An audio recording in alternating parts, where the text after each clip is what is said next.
Ceci est une émission payée par l'heure de la bonne nouvelle.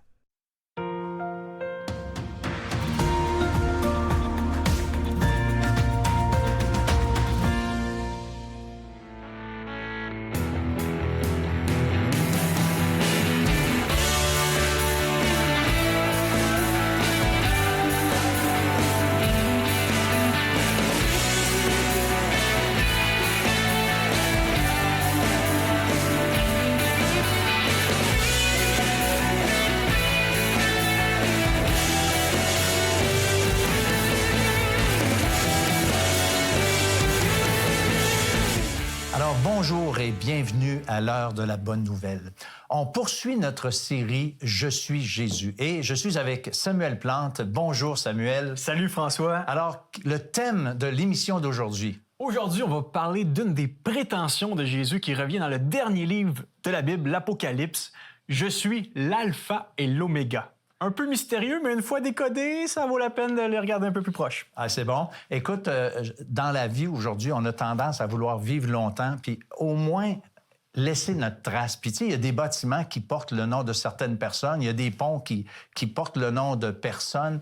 On veut laisser une trace, même souvent à travers nos enfants, mais c'est quelque chose, tu sais, à laquelle on aspire. Mais moi, j'ai été dans la rue et j'ai posé la question suivante aux gens. Si on inventait une pilule qui rend immortelle, la prendriez-vous? Alors, on écoute ça ensemble, Samuel.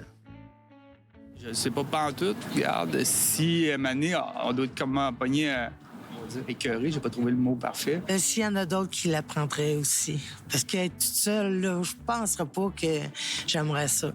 Non, j'aime mieux vivre une courte vie, mais remplie, puis un peu d'avoir la mentalité de You only live once. Fait que juste une fois, c'est une période de temps, il faut que tu en profites. C'est ce qui me motive un peu à me lever le matin. Non, parce que dans le monde actuel, c'est pas ce monde-là que je veux vivre. Il y en a d'autres personnes après moi qui vont faire du bien, qui vont faire autre chose.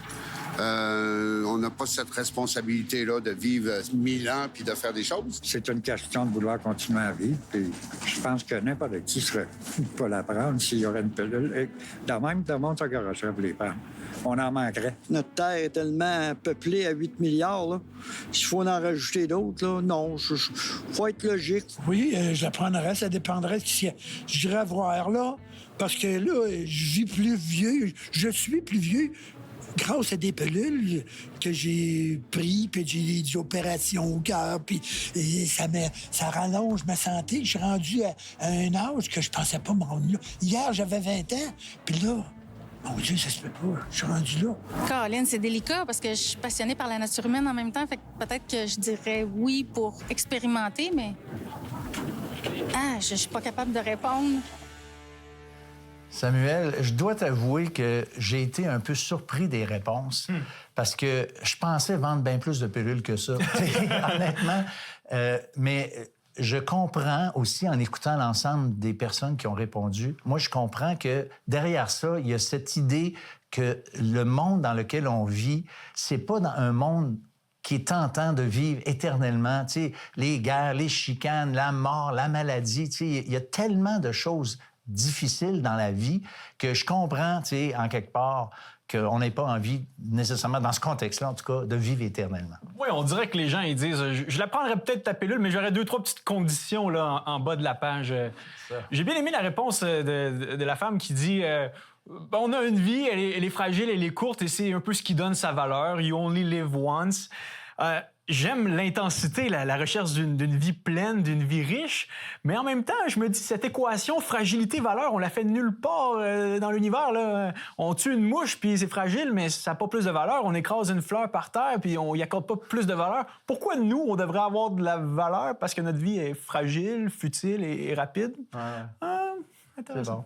Écoute, moi, je trouve que c'est quand même intéressant de voir le désir de vivre.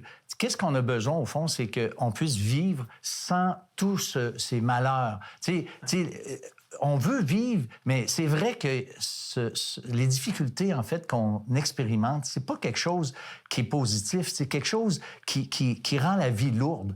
Et puis, si on était capable de se débarrasser de tout ce qui nous embête et vivre enfin, bien, au fond, c'est un peu ça que Dieu nous propose, c'est un peu ça que Jésus nous propose. Puis après la pause, c'est ce qu'on va voir ensemble. Et c'est même une des choses qui a frustré les gens de son époque, parce qu'il s'est prétendu être divin, être éternel. Et c'est une des raisons pourquoi on l'a amené à la croix. Mais cette crucifixion, par contre, était une bonne nouvelle pour nous. Pourquoi?